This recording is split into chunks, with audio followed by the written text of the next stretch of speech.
Chao, te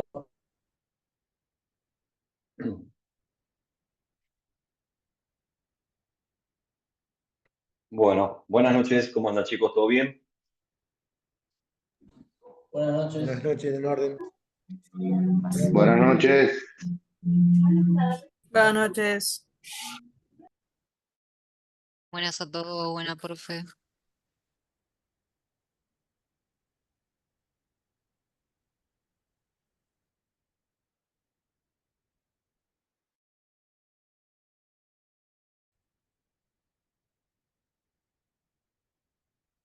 Bueno, vamos a compartir pantalla.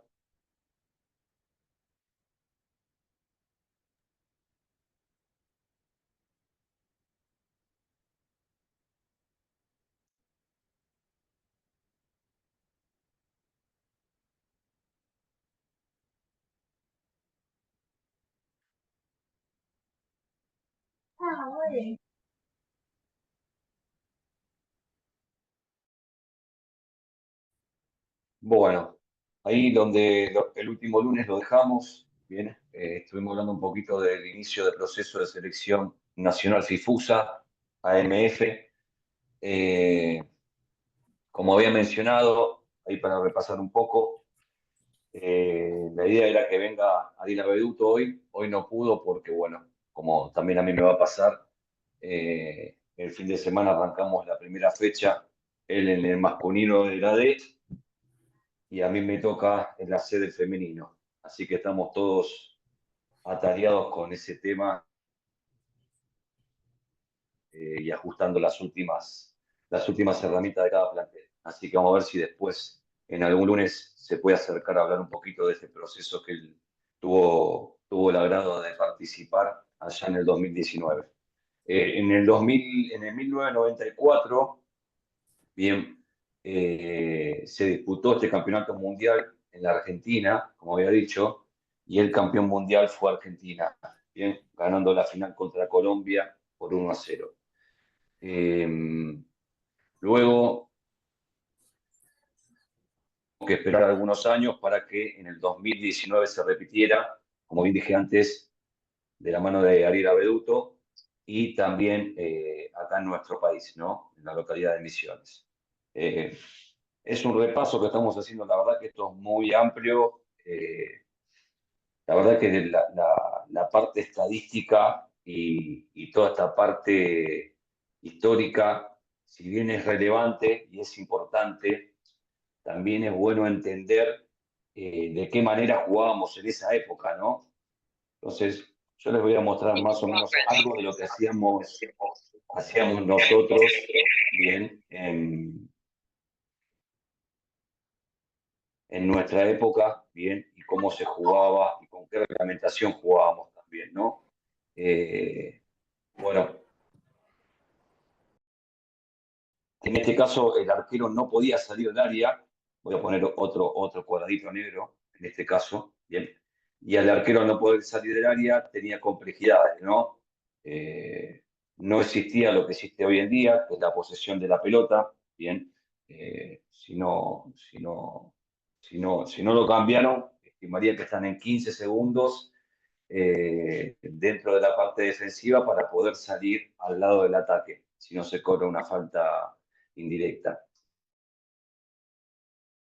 En la época nuestra, bien que esto sí es relevante, jugamos con una pelota que era mucho más pesada, no picaban, para que se dé una idea, un pelotazo que te daban en la cara era prácticamente un desmayo, bien. Sí, lo que tenía positivo que a la hora de sacar era un balón que era bastante maniobrable, bien, y tenía esa posibilidad de que iba tan al ras del piso que, que el dominio del balón, bien, se hacía bastante bien, ¿no?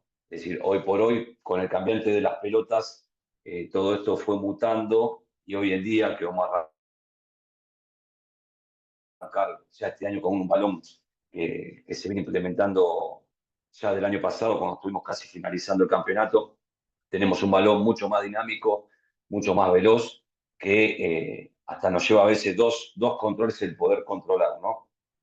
En esta época, bueno, el arquero no solamente no podía salir del área, sino que también no podía pasar el balón en su saque al otro campo directo. ¿Qué quiere decir esto? Que tenía que picar en la mitad de cancha, como si fuera lo que conocen ustedes, el baby fútbol. Todo Hola, lo que eran profe. los saques de laterales y córner, sí, Discúlpeme, no, que me interrumpa. Hoy la Asociación Metropolitana juega bastante parecido. sí, tiene similitudes todavía, bien, hay similitudes a esto. Por ahí la diferencia en la época era la dinámica, ¿no? Y un poco la intensidad. Si bien había muy buenos jugadores, que después todos estos jugadores terminaron migrando al mundo de AFA, bien,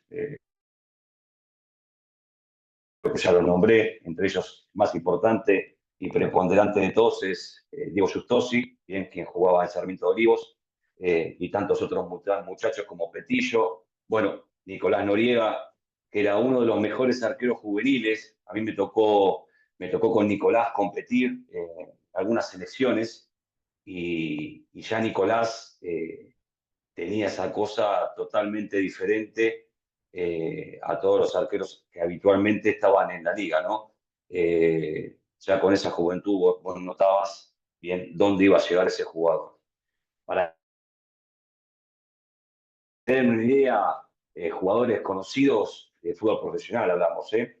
Pues me acuerdo de cuando nos tocó jugar contra el Chacho Coudet, que jugaba en All Boys de Saavedra. Así que de esas anécdotas hay un montón, bien, con jugadores que hemos jugado, bien, a veces cuando nos encontramos con algunos de los muchachos que hablábamos, incluso con Noriega, que me lo he encontrado hace algunos años atrás, hablábamos de todo, hablábamos un poquito de todo esto y de nuestro comienzo, ¿no? De lo que fue esa época gloriosa que fue para nosotros, porque fue con la que descubrimos esta pasión por el deporte. Y la verdad que nada, encontrarnos hoy, donde nos encontramos con todos estos años pasados y vividos, a mí me pasa a veces que, por ejemplo, ahora en la Copa América, verlo del otro lado a Nicolás, eh, al frente de una selección, bien, y situaciones que fueron pasando, la verdad que nada, a uno lo llena de orgullo porque fuimos jugadores que salimos, bien, allá por los años 90, bien, de esta federación. Y les puedo asegurar que tenemos memoria y nunca nos vamos a olvidar de dónde salimos, bien. Eso es fundamental, ¿eh? La humildad que cada uno de nosotros siempre ha forjado a lo largo de nuestras carreras. Entonces, para ir entrando un poco, bien, nuestro sistema de juego, acá voy a hablar un poquito a nivel selección, bien, lo que hacíamos a nivel selección allá por esa época, tanto en selección argentina, que a mí me ha tocado tener como técnico a Demetrio, como en selección de nacionales, ¿no? Nosotros representando la capital federal. Entonces, en lo que era la situación de ataque, bien, y de salida, no, la propuesta nuestra era sobre la tenencia de pelota continua, bien, tratábamos de tener la pelota y obligar que el rival salga, bien, de su zona de confort. Es decir, a veces pasaban 15, 20 segundos y el rival no quería salir, bien. Entonces, muchas veces cuando ya veíamos que la situación se hacía insostenible, empezábamos a subir un poco las líneas, bien, y ver de qué manera podíamos romper esas líneas defensivas, bien. Si veíamos la complicación, teníamos un ABC muy claro, que es el ABC que sigue estando hoy. Jugar rápidamente la pelota al pivot y que el pivot ahí, bien, juegue una temporización para poder aguardar que lleguemos por los alas laterales, bien. La otra situación que también se creaba muchas veces es que los rivales ya directamente te esperaban con una defensa baja, bien, y ahí es algo en lo cual muchas veces les digo a mis dirigidos y dirigidas, ¿no? El tema de saber manejar la pelota y tener la paciencia, bien, para buscar los espacios dónde romper. El salonista lo que tenía de positivo es que la preponderancia principal pasaba por el cuidado de la pelota. Es decir, la tenencia de la pelota era el eje fundamental de nuestro juego. ¿Bien? Y gran parte de los equipos se basaban en eso. Por eso que después, con los años, bien, fueron transcurriendo relativamente, se cambió la reglamentación y pusieron una regla, bien, que limitara el tiempo de tenencia de pelota en tu campo, bien, porque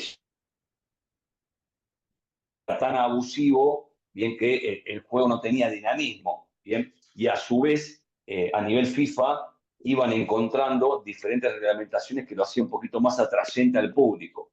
Entonces, lo que se hizo en una época es cambiar esa reglamentación y primero limitarla con 20 segundos, que fue una prueba que fue muy breve. Y después la bajaron a 15 segundos, que es lo que te permite tener la tenencia del balón en tu campo. ¿Bien?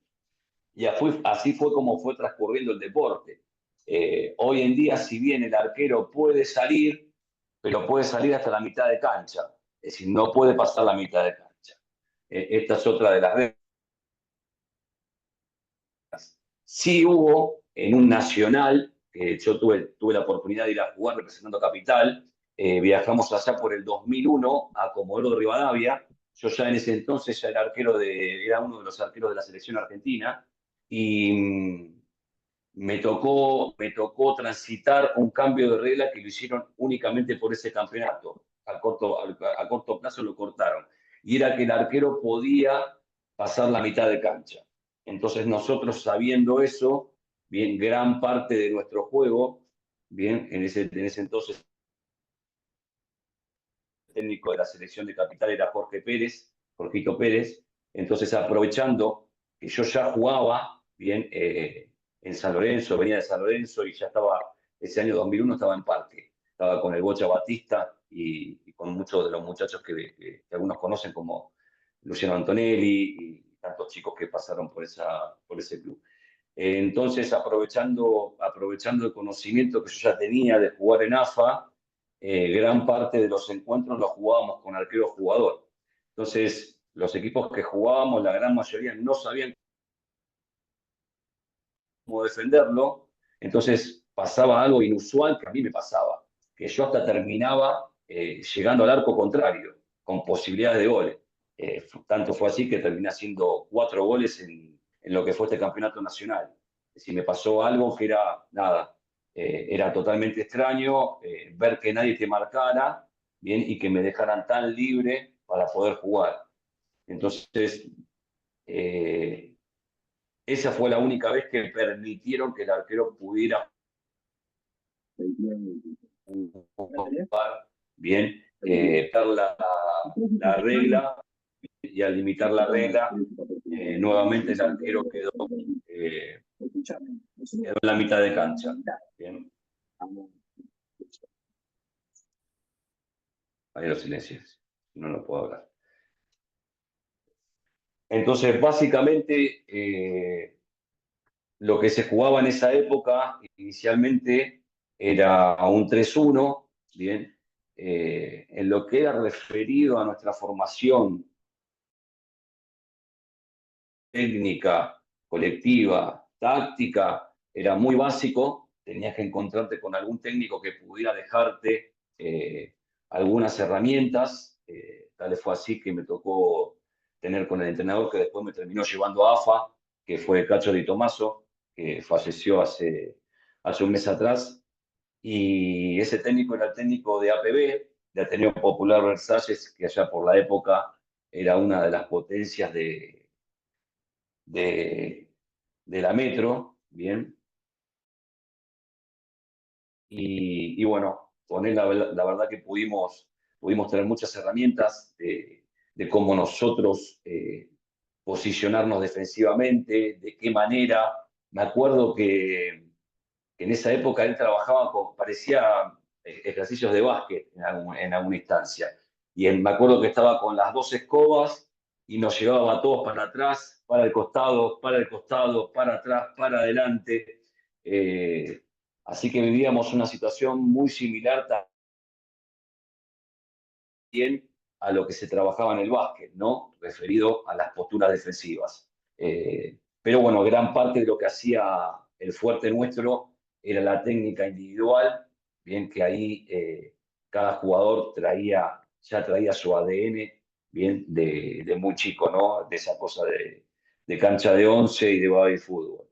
Y después a nivel arqueros, siempre hubo muy buen nivel de arqueros, vuelvo a repetir, tanto Mauro, mi hermano que jugó en selección juvenil, también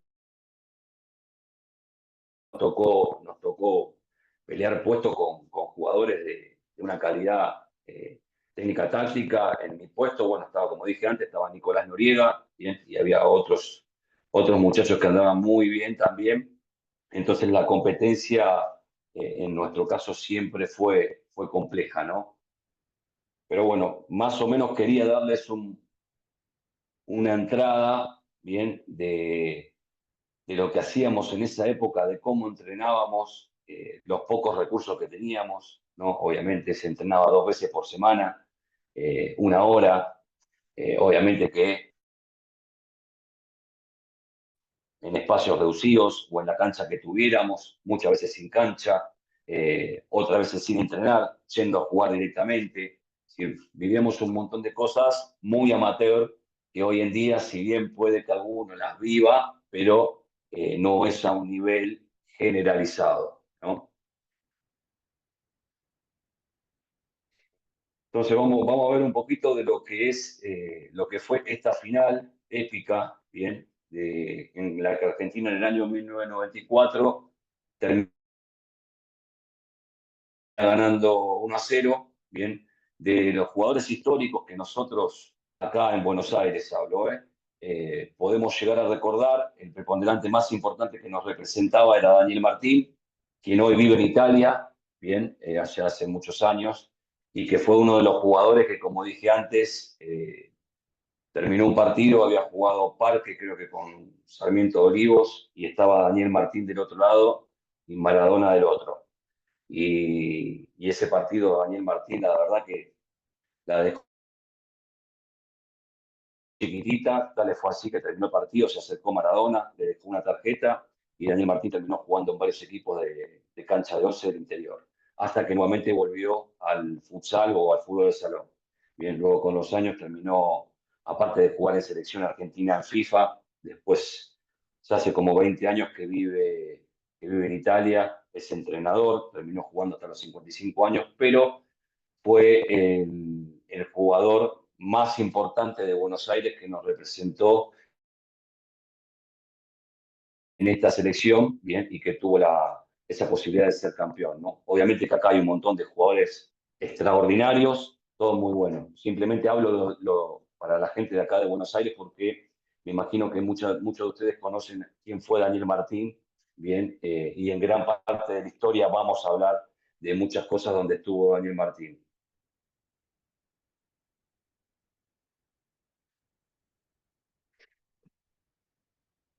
Si bien la imagen es un poco borrosa, bien, es más que todo reglas, bien, y de qué manera se jugaba, ¿no? Eh, Fíjense que sale una pelota de un lateral, Colombia bajando la defensa, el viaje, y así en ese viaje sale rápidamente un lateral hacia el lado del ataque, cercano al córner, y un jugador la termina agarrando en la volea y la termina metiendo adentro.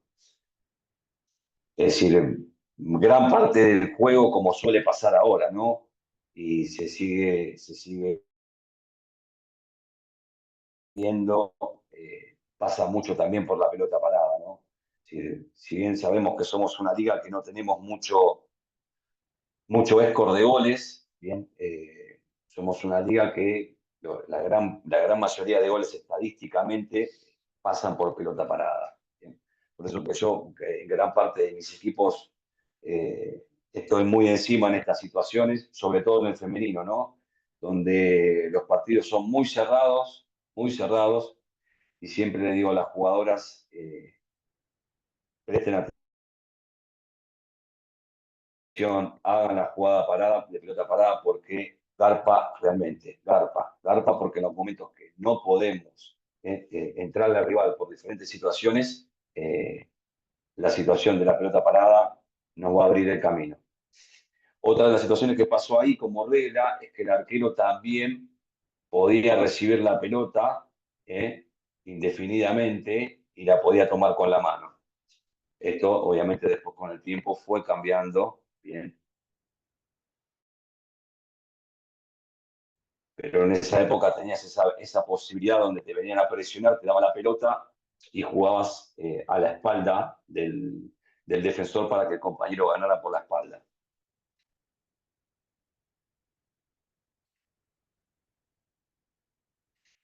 En este mundial, bueno, nada, hay siempre estas cosas, estos dichos que el favorito para llegar a esta final también era Paraguay, bien, y Paraguay tenía que jugar en una semifinal, bien, en determinada parte de una provincia, y aparentemente, nada, hubo una mala comunicación, algo pasó, Paraguay termina viajando a otra localidad, entonces lo que decide Paraguay ante la situación, decide retirarse, bien, y automáticamente quedan estos dos equipos para jugar la final del mundo, que es Argentina y Colombia.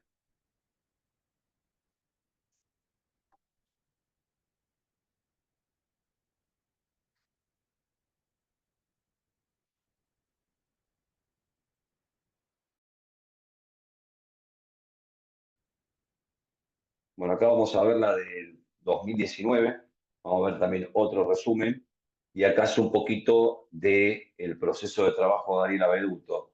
Bien, hay un proceso de más de 4 años de trabajo acá, en el cual muchos de estos jugadores después terminaron migrando a diferentes clubes acá en Buenos Aires, terminaron migrando a jugar en Europa, es decir, cada uno de ellos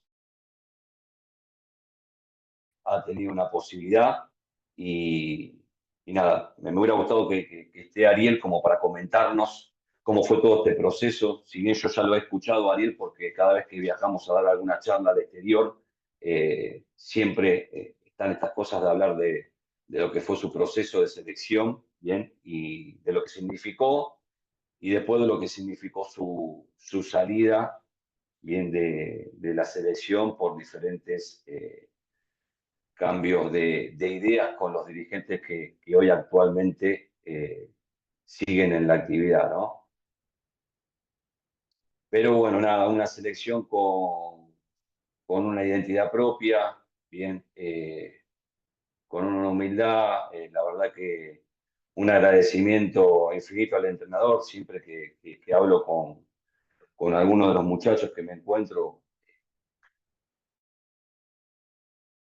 hablan maravillas siempre de Ariel, más allá de que yo ya sé cómo trabaja Ariel, quién es Ariel, la verdad que es un entrenador no solamente extraordinario, bien, en lo que es la conformación del equipo, sino extraordinario también a la hora de impartir la comunicación a sus dirigidos, ¿no? Desde lo humano, bien, principalmente.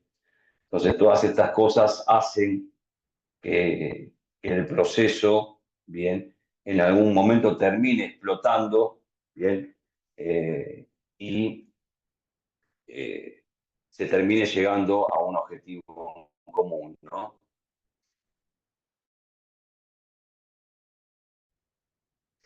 Obviamente que hay una propuesta desde lo táctico basada mucho en la inteligencia del jugador, con muchas herramientas, volvemos a decir lo mismo, ¿no? Hay un proceso de muchos años de trabajo, ¿bien? Y no es simplemente un proceso de selección de una clasificación al mundial y un mundial. Y acá hay un proceso de muchos años, con muchos jugadores que se fueron seleccionando, bien, hasta encontrar esa selección que, bueno, termina llegando a este objetivo final, ¿no? Que es ganar la Copa Mundial. Y obviamente nada, con lo que significa esto, ganar la Copa en nuestro país, ¿no?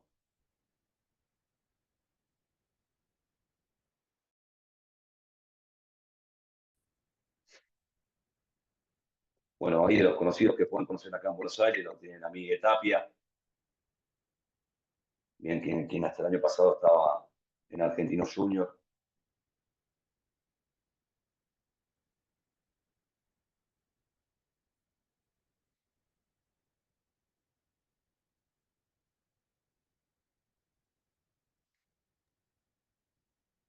Es decir, gran parte de estos jugadores, más que todo vamos a hablar de los de Paraguay. En Paraguay es muy común que los mismos jugadores que juegan, y en Colombia también, los mismos jugadores que juegan en FIFA eh, jueguen también para la CAF o para la FIFUSA, terminen jugando etapas de selección. Juegan ambas dos.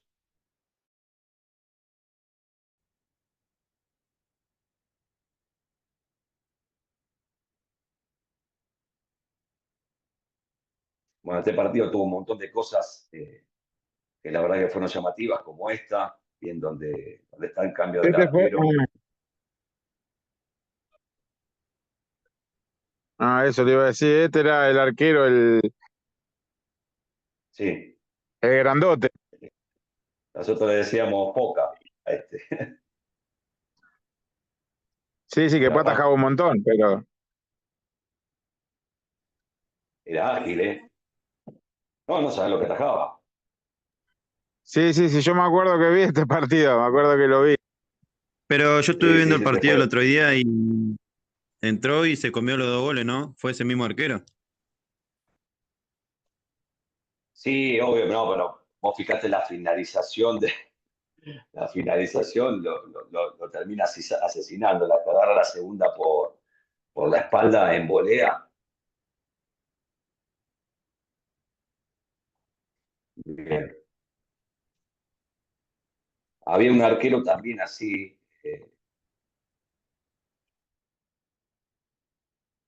que me acuerdo en mi estadía inicial en Italia, había un arquero que se llamaba Angelini, era el arquero de la selección italiana, y atajaba en la Roma Lámaro, que era un equipo de la Serie A. Nada, ustedes decían, ¿cómo con esa obesidad podía atajar, ¿no? Entonces nosotros después, en algunas charlas que teníamos, ya cuando estábamos retirados, hablaba con Leandro Planas, quien es el técnico de Pacífico, y que lo tuvo como compañero a este arquero que les digo, Angelini, y le decía, le digo, che, le digo, Lea, le digo, pero ¿cómo hacía este muchacho para atajar? Le digo, porque obviamente que tiene que tener un entrenamiento diferenciado a lo de los demás. Sí, olvídate, me dice. Entrenaba una vez por semana, entrenamiento. Después se presenciaba los entrenamientos, pero estaba ahí caminando, haciendo un poco de movilidad, cosas muy sencillas. Es decir, no podía entrenar igual que los demás jugadores. Bien. Pero bueno, nada, era un arquero que vos lo mirabas, un animal, lo que atajaba un animal. Se tiraba con las dos piernas para adelante, caída baja, que yo me llevo a tirar así, me desgarro los dos isquiotibiales, aductores, y me tienen que internar para operarme todo, porque la verdad que nada, era totalmente insólito ver esa situación. Lo primero que me pasó cuando llegué a Italia y me encontré con eso, la verdad que decía, la pucha, ¿cómo ataja este muchacho? Pero bueno, era como en este caso, el arquero de Brasil, este era el titular de la selección italiana, el titular de la selección italiana. Bien, que lo fue No, bueno, hasta que después tomó el puesto Feller. hoy en Argenliga, en Gon, ataja el técnico de Estudiantil Porteño. Es una bestia lo que ataja. Y nada, está pasado de peso mal, pero es un animal lo que ataja.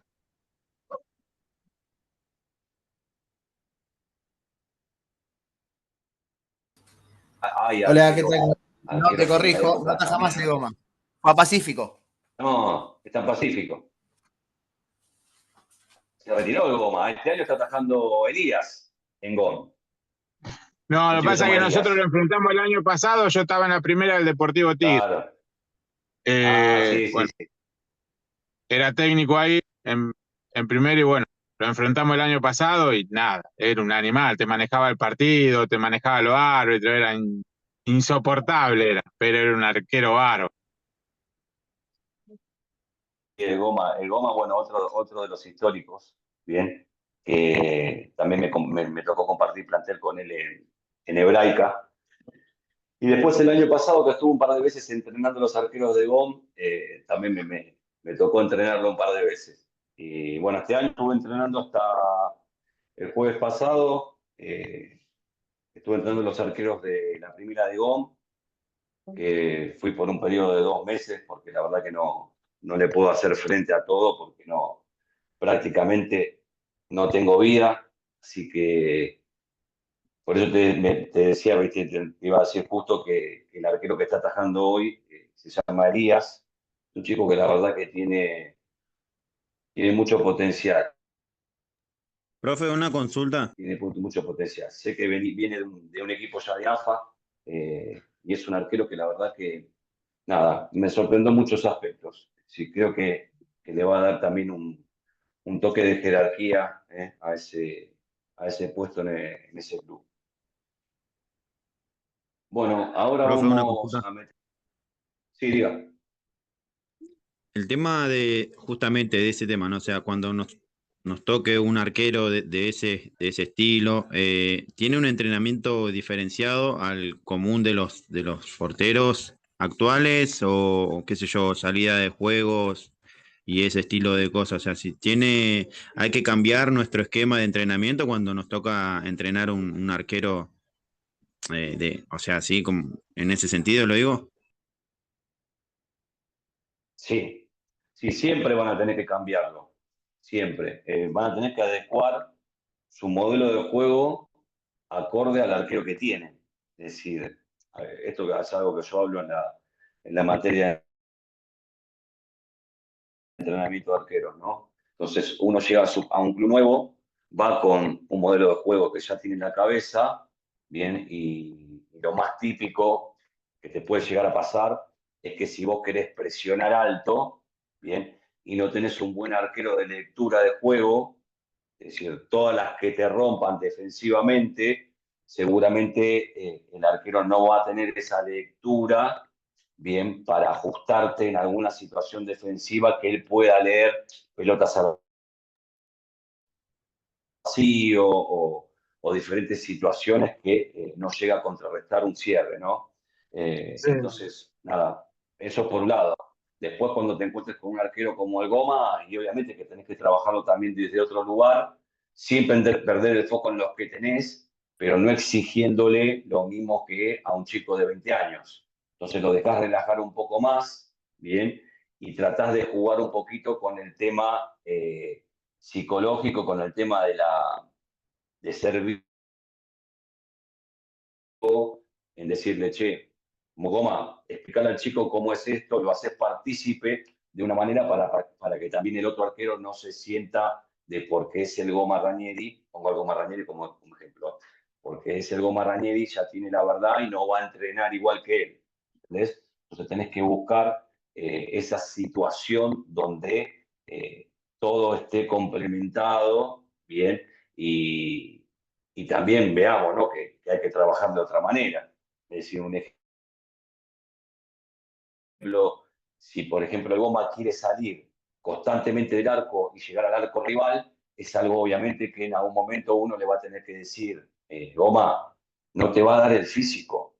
Es decir, hacelo 1 o 2 veces por tiempo, pero no lo hagas en continuidad porque te vas a quedar sin pierna, ¿bien? Y te vas a terminar lesionando. Lo que menos quiero es que te lesiones. Entonces, siempre para todo lleva toda una preparación. Entonces, yo lo puedo decir y se lo puedo avalar desde una situación de lo que le puede pasar. Y ahí está la escucha, ¿no? Entonces, si ustedes van a decirle, no quiero que salgas, y no hay un concepto del por qué, seguramente esta situación lo que crea es un malestar con el jugador y ya empezás a tener cortocircuitos. Pero voy a poner otro ejemplo más que me pasó en la última, en el último entrenamiento que tuve con los arqueros de GOM. Yo ahí, previo a entrenar, siempre me reúno con el cuerpo técnico, que los conozco, son los chicos del 25 de mayo, uno es el coordinador, que es Julián, y el otro, el ayudante de campo, es Chopper, bien, otro de los chicos que son jugadores del 25 de mayo que han ascendido y que yo tuve la posibilidad también de tenerlo como jugador en Pacífico cuando estuve como ayudante en el cuerpo técnico de Planas. Estaba este jugador también, Chopper, que la verdad que es un jugador bárbaro, una persona excelente y un entrenador con mucho futuro. Entonces él me comentaba que necesitaba que los arqueros participaran en la salida de laterales bajos, ¿no?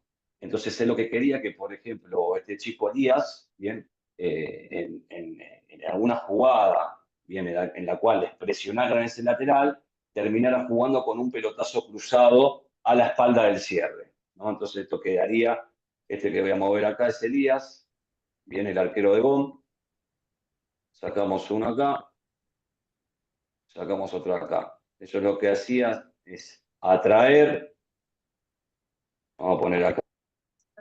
Pero claro, tengo que cargar Este que se va a poner acá es Elías, en esta banda. Bien. el de Ningo está Bien. Ahí estamos. Ahí está el cierre. Ahí estamos a la pelota. Bien. Y ahí estamos con el saque. ¿Ok? Hasta ahí me siguen, ¿no? Yo esta situación la defendería de esta manera. Bien. Pero hay otros que saben a jugar directamente, ya más osados, bien, y te juegan con una línea un poquito más expuesta, bien, y con este tipo de ajuste, bien, para tener las dos situaciones. Entonces, lo que ellos querían es jugar de esta manera, la pelota llegaba a Elías, y este jugador en ese momento, antes de que recibiera a Elías, hundía hacia atrás para ver cuál era la toma de decisión de este jugador, si este jugador avanzaba o viajaba para presionarlo a Elías. Y la otra situación es ver si este jugador bajaba y le daba la posibilidad al arquero Elías de salir hacia adelante. La otra situación que se generaba, la otra situación que se generaba era que este jugador iba a jugar en el viaje de la pelota de Elías, la pelota hacia atrás del cierre, ¿no? Entonces, sobre esta situación es la que quería trabajar el cuerpo técnico de Go. Entonces, lo que yo hago ese día es testearlos a los chicos, bien, a los tres arqueros, en situaciones de estrés físico, cómo respondían. Entonces, claro, yo sabía cómo iban a responder, porque no están habituados, bien. Una cosa es hacerlo en situación de cuando está frío, pero otra cosa es hacerlo en situación cuando estás estresado físicamente, estresado mentalmente, bien, y cuando no lo tenés trabajado. Entonces, claro, en cuanto terminé haciendo la segunda batea de ejercicios, me encuentro que la pelota del pelotazo de Díaz, lo que menos llevaba era la espalda del cierre. Es decir, la pelota iba a cualquier lado o incluso la pelota quedaba en manos del rival. Bien, y así cada situación que fuimos trabajando. Entonces, ahí lo que yo después terminé con el cuerpo técnico es decirle, chicos, es decir, hoy por hoy, ¿pueden hacerlo esto? Sí, progresivamente lo tienen que hacer porque el jugador no está habituado. Bien, hay que trabajarlo. ¿Por qué? Porque esto es muy común, y esto lo hablo en la materia de entrenamiento de arqueros, la mayoría de los entrenadores se basan en un 90% y aún más en el trabajo del arquero abajo de los tres palos. Bien, hay un poquito de lectura de juego, pero hay un porcentaje muy, muy bajo. Este cambio que Entonces, habla, por todas estas ejemplo, situaciones usted, se pierden. Entonces, después vienen ustedes. profe, Ahí no te escucho, se escucha sí, entrecortado. no, sobre esto de lo que habla usted es como el pequeño cambio de, de estructura de juego que hizo Santi Elías con Pinocho en estos últimos 2 años.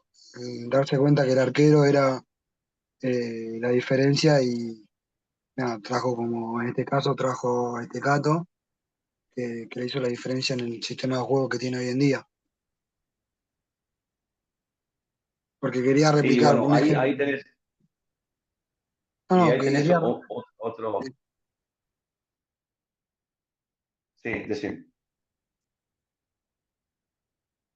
que él se dio cuenta yo creo que él se dio cuenta de que la diferencia la hacía el arquero en muchos aspectos del juego, tanto como ofensivo como defensivo. Por eso está la incorporación de Brian. Otro Y yo equipo creo que ahí que marcó la tendencia así fue Metalúrgico también con el arquero. también, Metalúrgico tenía un también, estilo de juego también. llamado el arquero. Pero Directamente. no es lo mismo ese tipo de sistema de juego. Porque ese lo tuvo la ñata hace 80 años también.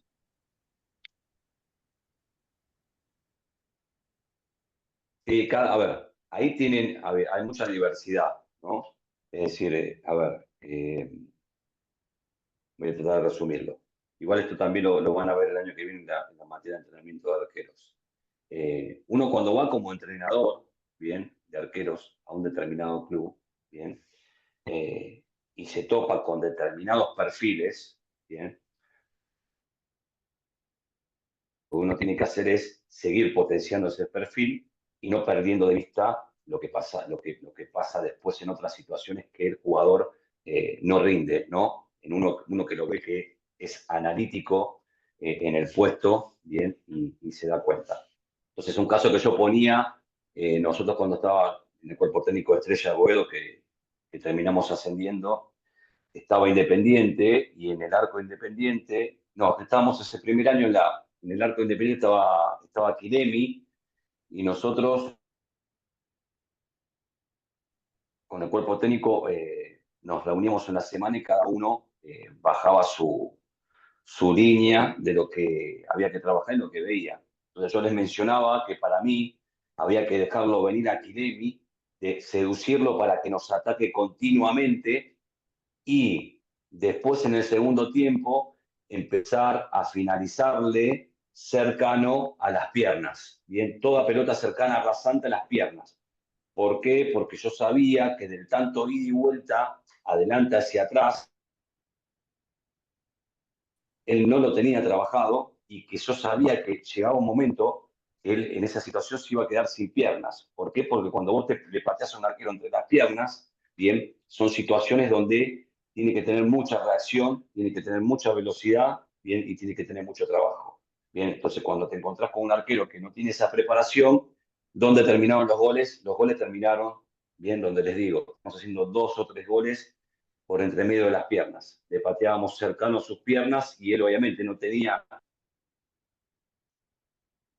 la reacción, porque de tanto ida y vuelta, ida y vuelta, ida y vuelta, se quedó sin pierna. Bien. Hoy por hoy todo eso está desarrollado. Por ahí, hoy por hoy, ustedes hablan mucho del arquero jugador y demás. Igual nosotros lo vamos a ver. Y justo ahora que estamos viendo este proceso de selección, hay un arquero que se llamó Alberto Garfaña, bien, que fue arquero de Atlanta. Ese arquero fue el primer arquero que trajo el arquero jugador a la Argentina. Es decir, el primer arquero histórico de la Argentina que jugaban con los pies se llama Alberto Garfaña, ¿bien? Que tuve la posibilidad de tenerlo como entrenador de arqueros y como entrenador en San Lorenzo, ¿bien? De ahí nacieron un montón de arqueros que jugaban después con los pies, ¿bien? Incluso Nicolás Noriega en Atlanta y tantos arqueros que empezaron a jugar con los pies por esta bajada de línea de Alberto Garfaña, ¿no? Entonces todo el mundo decía en esa época, nada, que el arquero había nacido para quedarse abajo de los 3 palos y que no iba, y que esto no iba a surgir efecto, ni tampoco se iba a avanzar en el tiempo, es decir, con el tiempo se iba a dejar de hacer. Bueno, fue todo lo contrario, con el San Lorenzo de Trama, gran parte de nuestros juegos se basaba en el arquero jugador, ¿bien? Y después, obviamente, el que termina explotando esto, que termina de mostrarlo en que el arquero teniendo la herramienta puede hacer la diferencia fue Santiago Elías, ¿no? Que ahí marcó una tendencia bien de lo que un arquero jugador puede hacer y puede dar a su equipo, ¿no? Pero Un bueno, volvemos a lo helado, mismo, ¿no? un helado.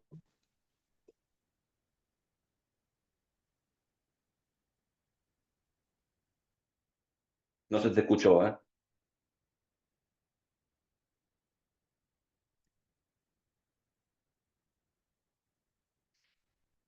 Bueno, y volviendo a lo otro, nada, lo de Brian Estecato es una cuestión también de jerarquía, más allá de que le da otra, a ver, herramienta más en el ataque, alguna situación de sorpresa, alguna situación de que puedo jugar con el 5 versus 4, puedo tener la pelota, pero básicamente es una situación de estrategia de jerarquía, ¿no? Y también hay que ser también, a ver, realistas, que los muchachos a medida que vamos creciendo, vamos madurando. Entonces, por ahí, a ver, ustedes, a ver, el que tuvo la posibilidad de jugar con Santiago en la época explosiva que él era joven, Santiago iba todos los tiros al ataque, todos, laterales, córner, todo lo que había estaba Santiago. Pero después con los años, ese jugador va madurando, ¿bien? Y ya no es tanto, ¿bien? Lo que termina en ataque, sino que en los momentos que realmente son necesarios. Y después termina la otra situación, que después con los años también bien, está la situación de que no te querés lastimar, o que está la situación que también te duele, porque te van a chocar. Yo me acuerdo que en un momento, cuando ya ahí se empieza a dar cuenta el jugador de que, nada, va a correr riesgo de lesión, si ya a veces hasta no duplicaban la marca, le triplicaban la marca, o la marca que duplicaban era uno que lo iba a romper. Entonces, con el tiempo, obviamente, el jugador va pensando, decir, bueno, voy a tener que cambiar un poco bien mi estilo de juego y adaptarlo a jugar en los momentos que realmente puedo hacerlo y puedo ayudar. Es decir, y así es como, lo pongo como ejemplo, hoy lo vemos a Brian, bien, un tipo maduro que sale en los momentos que tiene que salir. Si por ahí en la época anterior, cuando era muy joven, obviamente, como todos, vas y venís, vas y venís, vas y venís. Pero vuelvo a decir lo mismo, esta gente se entrena para eso. Bien, ¿quién levantó? ¿Ya estoy en hora, Brian? Sí, ¿no? Te lo paso. Sí, señor, ya estás Dejo en hora. dejo para la próxima el proceso de inicio del Mundial de FIFA. ¿Para qué lo hago a Brian? Lo hago anfitrión. Primero tenés que grabar, Brian, ¿eh?